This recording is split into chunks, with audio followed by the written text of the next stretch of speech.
Bagi umat Islam, melaksanakan ibadah haji ke Mekah adalah sebuah impian yang selalu dinantikan. Bagaimana tidak, untuk bisa melaksanakan ibadah haji saat ini kita harus mengantri sekitar 5 hingga 10 tahun lamanya. Oleh karenanya wajar jika seorang muslim yang hatinya dipenuhi rasa keimanan selalu menantikan datangnya waktu itu. Namun kali ini kita bukan ingin membahas mengenai ibadah haji, melainkan seperti judul yang sudah kita lihat bersama, kita akan membahas mengenai 5 fakta menarik mengenai Arab Saudi yang tentunya jarang diketahui oleh masyarakat secara umum. Siapa yang tidak kenal dengan negara Korea Utara? Salah satu negara yang terkenal akan kebijakannya yang terbilang kejam dibandingkan dengan negara lain. Ini memang selalu menarik perhatian. Kehidupan di Korea Utara tidak mudah dilihat dan terekspos keluar, menjadikan negara ini sebagai salah satu negara yang sangat tertutup, sehingga tidak membiarkan informasi lain bocor keluar ataupun sebaliknya. Hai, selamat datang di channel Art Media. Sebelum lanjut, jika video ini menambah informasi kamu, jangan lupa share ke medsos kalian. Dukung terus channel ini supaya bisa memberikan informasi yang menarik.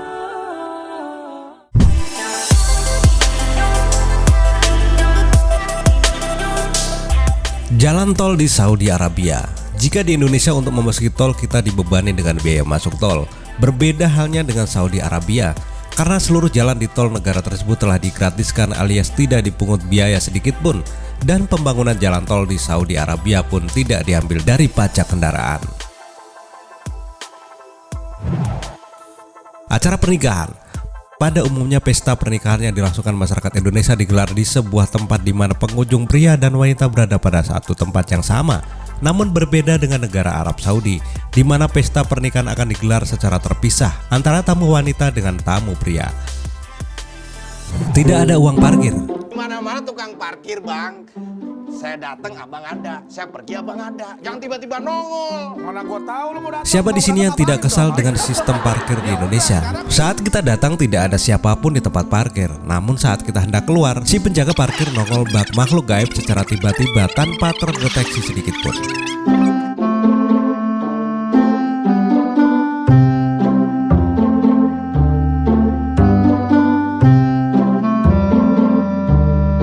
Coba bayangin, jika kita singgah di 10 tempat yang berbeda dengan penerapan biaya parkir Rp2.000, berarti kita harus mengeluarkan biaya Rp20.000 hanya untuk uang parkir saja.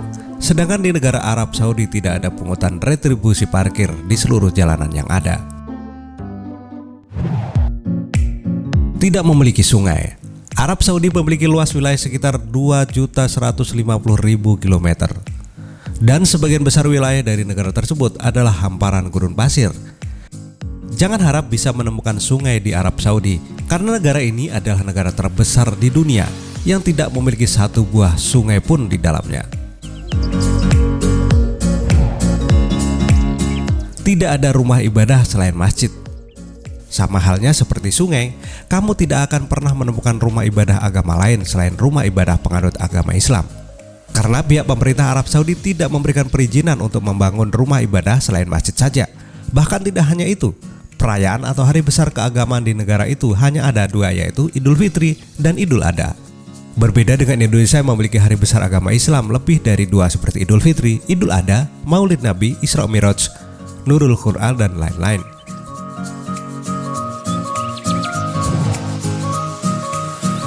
Bagaimana?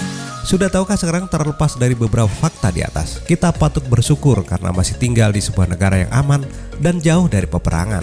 Oleh karena itu, untuk menjaga negara kita agar tetap aman dan kondusif, mari kita rajut kebersamaan dan saling menghargai perbedaan selama dalam koridor sosial. Korea Utara merupakan negara yang terletak di Asia Timur yang memiliki ibu kota bernama Pyongyang dan berseberangan dengan Korea Selatan. Negara ini memang terkenal memiliki peraturan yang nyeleneh dan berbeda jauh dengan negara lain. Salah satu negara dengan penganut paham komunis ini memiliki banyak keunikan juga fakta-fakta yang mungkin jarang Anda temui. Berikut ini deretan fakta Korea Utara yang menarik dan mencengangkan. Terowongan rahasia. Informasi yang jarang diketahui selanjutnya adalah Korea Utara tercatat pernah membuat terowongan untuk memata-matai Korea Selatan pada tahun 2014 lalu. Bagaimana cara membuat terowongan yang kabarnya dapat menembus hingga Korea Selatan, dan perbuatan ini diketahui oleh pihak Korea Selatan? Namun Korea Utara beralasan bahwa penggalian terowongan tersebut dilakukan untuk mencari batu bara. Di sisi lain, terowongan ini seringkali dimanfaatkan untuk masyarakat Korea Utara yang nekat untuk kabur dan berpindah ke negara Korea Selatan. Alasan umumnya tentu saja mereka tidak dapat hidup di negara yang tertutup dan dibatasi sangat ketat. Negara ini masuk ke dalam salah satu penganut komunis. Namun Korea Utara secara resmi menyembah Kim Jong-il, pemimpin de facto Korea Utara. Menurut cerita penduduk Korea sendiri, bahwa Kim Il Sung lahir di Gunung Piktu seperti dewa mistis. Karena berdasarkan cerita masyarakat Korea Utara, bahwa gunung tersebut masuk ke dalam Gunung Keramat yang sangat penting dalam menjaga Korea Utara. Namun laporan Rusia memperlihatkan bahwa Kim Il Sung sebenarnya lahir di Siberia. Pada bulan Juli 2010, penduduk Korea Utara berjumlah 22 juta, menjadikan Korea Utara sebagai negara berpenduduk terbanyak kelima di dunia. Amerika adalah negara berpenduduk terbanyak ketiga dan juga Cina merupakan penduduk terbanyak pertama yang ada dengan jumlah 1 miliar. Tentu saja hal ini cukup mencengangkan, mengingat negara Korea Utara sendiri masuk ke dalam negara yang cukup kecil dan tertutup akan informasi kependudukannya. Selain itu, banyak informasi yang mengatakan memang Korea Utara tidak melakukan pengontrolan kelahiran. Teori masyarakat sosialis yang egalitir, Korea Utara membagi penduduk menjadi 3 kelas sosial, yakni kelas royal atau orang teratas, yaitu keluarga dari pahlawan perang, kelompok biasa dan juga kelompok tidak loyal, yaitu mereka yang memihak Jepang sebelum Perang Dunia Kedua, atau anggota keluarganya melarikan diri dari Korea Utara. Perang dengan kelompok tidak loyal dipaksa bekerja di pertambangan atau pertanian, sehingga mereka akan memberikan penghasilan kepada negara. Meskipun sudah tersiksa, namun banyak masyarakat Korea Utara yang kabur dan melarikan diri ke negara lain dan yang terdekat Korea Selatan. Informasi selanjutnya yang harus Anda ketahui mengenai bendera Korea Utara. Bendera ini telah digunakan pada tahun 1948 dan bergambar bintang merah di dalam pita merah besar dan 2 pita putih dan biru yang lebih tipis di atas dan di bawahnya. Bintang merah ini melambangkan sosialisme, sedangkan pita merah menimbulkan revolusi dan pita putih memberikan arti kesucian, kekuatan, serta gengsi.